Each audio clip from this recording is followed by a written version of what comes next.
Hey, it's Daryl. Team Common is currently working on our transition to a weekly show. We'll be back this summer with new episodes. In the meantime, here's one from our archives. WBUR Podcasts, Boston.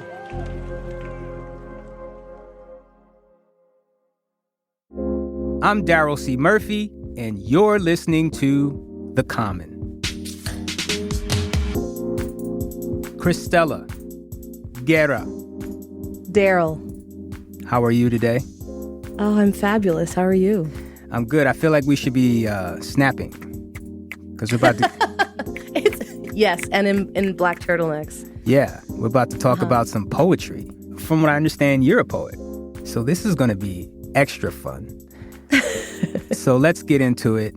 You recently attended the 25th anniversary celebration of the Lizard Lounge. I did. For the uninitiated, like me, what is the Lizard Lounge? Tell me about the scene there. So the Lizard Lounge is in the basement of Cambridge Common, which is a restaurant near Porter Square.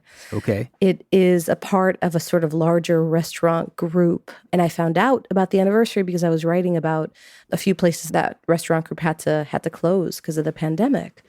But the Lizard had reopened last year. Is that what they call it for short, the Lizard? Some people do, yeah. I like that. Man, if I'm wrong about that, the poets are gonna come after me. You're gonna hear this. You're gonna hear this in the night coming after you. So it's a poetry jam, and the reason it's unique is because of that word of jam. Like open mics are open mics, and open mics are open to anybody to come forward. Most poetry nights may have a feature where you have like the professionals come through and spit poetry. And the mic is for, folks who are new to it or who want to just share something that's on their mind. But the poetry jam is poetry and music. And it was founded by a jazz musician named Jeff Robinson and his trio, the Jeff Robinson Trio, in 1998. Mm-hmm. Mm-hmm. Tell me about them. So they have a kind of interesting story about how they all met in the 90s around like this specific festival in Lowell around Jack Kerouac. And so that had sort of a poetry bent. But essentially, Jeff has a background in theater. He acts, he directs, and he had a teacher once tell him that poetry was essential to good acting and to good theater, that there was a connection between poetry and theater.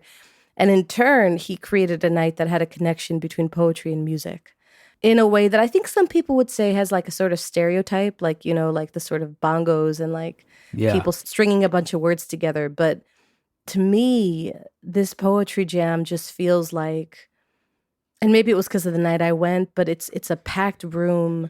The lights are low. There's carpet. There's a competition first.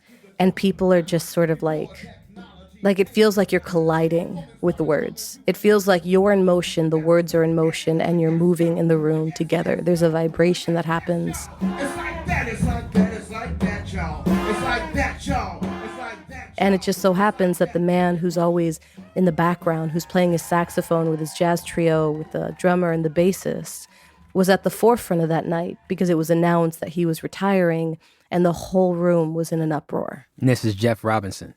This is Jeff Robinson. Why is he retiring?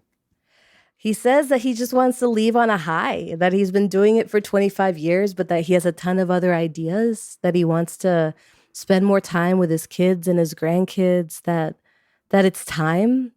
He wants to leave in his prime. He wants to leave while it's good. So, Cristela, tell me about Jeff Robinson and his significance to the Boston poetry scene. Happy to, but I'd love for you to hear him first. I'm not a poet, but I do love playing music with poets. It's been an eye-opener, and it's changed my music dramatically. See, the thing about Jeff Robinson is that he doesn't like to talk about himself. But if you were to talk to the poets that I did that night, they would all tell you that he's built an institution, a legacy of uplifting artists in the poetry community just by showing up on Sunday and giving them space.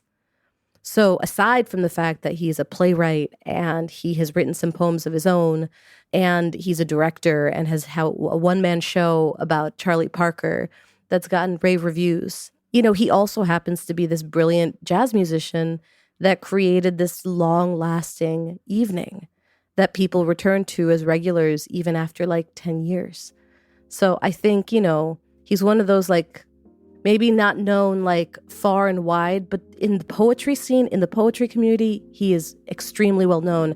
And one of his co-hosts, Joyce Kuhn, said if they had actually made this an announcement of Jeff's retirement, they wouldn't have had enough room. They would have had a line down the street of people trying to pay him homage.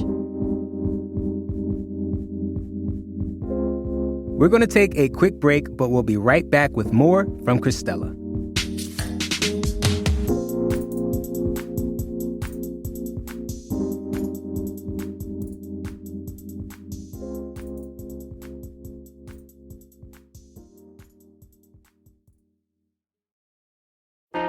Politics has never been stranger or more online, which is why the politics team at Wired is making a new show, Wired Politics Lab. It's all about how to navigate the endless stream of news and information and what to look out for.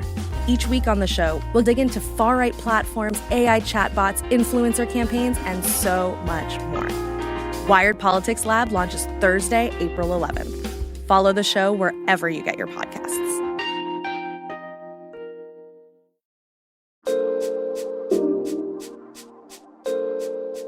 And we're back.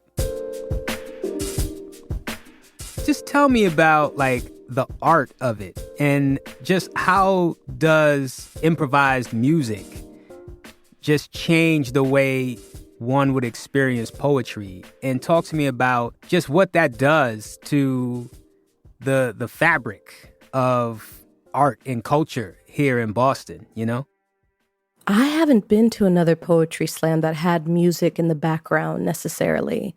Like, this is the most consistently running one that I know has a jazz trio that isn't playing to like kick off the night and like, end the night. They're playing specifically for the words that come out of your mouth. Mm-hmm. And so I think in that way, as someone who loves spoken word poetry, who's been to the House Slam, who's been to Cantab, who's been to open mics, there is something very special about the way the words mingle with the music. They don't know what they're going to play when you start talking. Daryl, on nights like this, people could come up and talk about lost love, their grandmothers, and whether you're a feature poet that gets paid for this, whether you're up there for the first time, these guys are behind you, backing you up and listening, sometimes with their eyes closed, to see if they can capture the essence and the emotion of what you're saying with their song. And that's not easy. That sounds pretty hard to try to... No, that takes a professional. Yeah, performing poetry is like you're speaking the words artistically, but it's not quite like singing or freestyling. I guess they don't know how these poets are going to perform. It's like high-level improvisation. That sounds pretty impressive.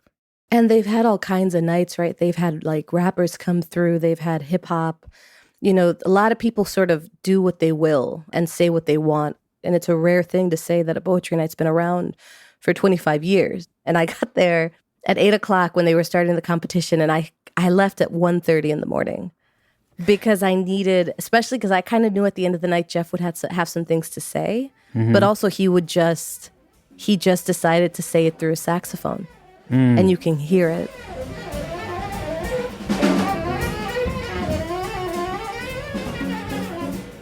You could hear it when he just decided to say it. He introduced his band for the last time. And then at one point in the middle of the night, the woman who won the slam, Jeannie, went upstairs and we had a conversation. Like, we all do it out of love, The majority of the poets you heard tonight are all well in their 40s. Some of us hitting 50. Grown kids, some of even grandparents on that mic. But when you get on that mic, on that stage anyway, we defy age, we defy any other thing, any barrier. It's just like, it's church. That's what I call it. I like that. Does Boston have any other poetry clubs? I mean, how would you describe the poetry scene in Boston and Lizard Lounge's place in it? So technically, before the pandemic, there were just like a number of teams. And the Lizard would compete against the House Slam, would compete against the Boston Poetry Slam, or the team out of the Cantab, which is in Central Square. Trouble is that a lot of those spots were affected by the pandemic, and some of those teams don't exist anymore. Or they've changed, different people are leading it. So I feel like we're emerging a bit, and I think new mics adapted and they went onto Zoom. There are so many poets in Boston and Cambridge, like folks that have been here since the 90s, who've seen the evolution of poetry, who watched new poets come because they took an English class and they were inspired to write. Like Boston, I don't know if I've ever lived any place that was so thriving in poetry and the different ways and the different kinds of poetry that exists.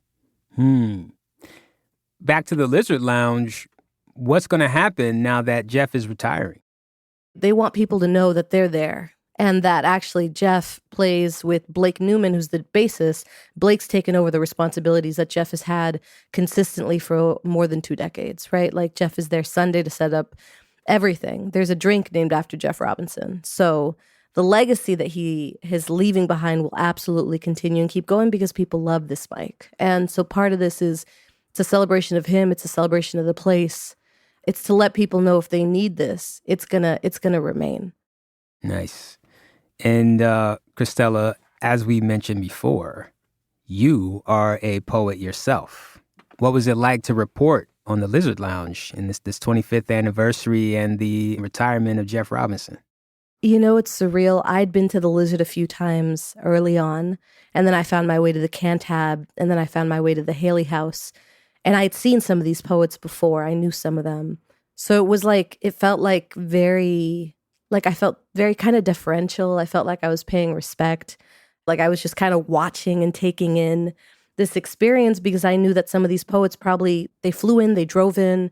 Like these are people who'd been there consistently before and maybe moved. And so they came back to honor this person that they care so much about. And that felt really important to witness. And then it changed the way I reported because when I came home, I normally would put it into a program to transcribe the whole interview. And this was one of the first stories where I just made a point to listen without transcribing. I wanted to listen to the poems individually to figure out what poetry do I feel like really captured the evening? How do I want the poetry to lead? And so in some ways, I think this poetry jam, which is music and words, made me think, you know what? I need to lead with the sound and I'll write to what the sound tells me. It changed a lot. It changed the way that I report. Also, frankly, National Poetry Month's in April, and so this felt a little bit early. But people have about a month to get ready for that. That's a time, and I wrote about this in the Artery newsletter, where people write a poem a day. And I think I'm going to challenge myself to do that this year. That's what's up.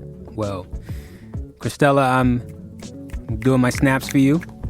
Thank you so much for taking the time to talk with us and bring this to us. This is very interesting story. Thank you so much.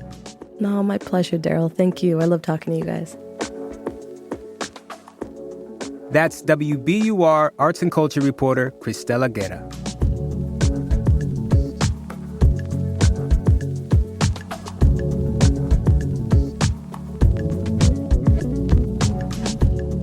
And that's our show for today. Thank you so much for listening to The Common. Hit us up on Instagram, Twitter, or TikTok at WBUR The Common. You can also send us an email at thecommon@wbur.org. I'm Daryl C. Murphy, and I'll talk to you tomorrow.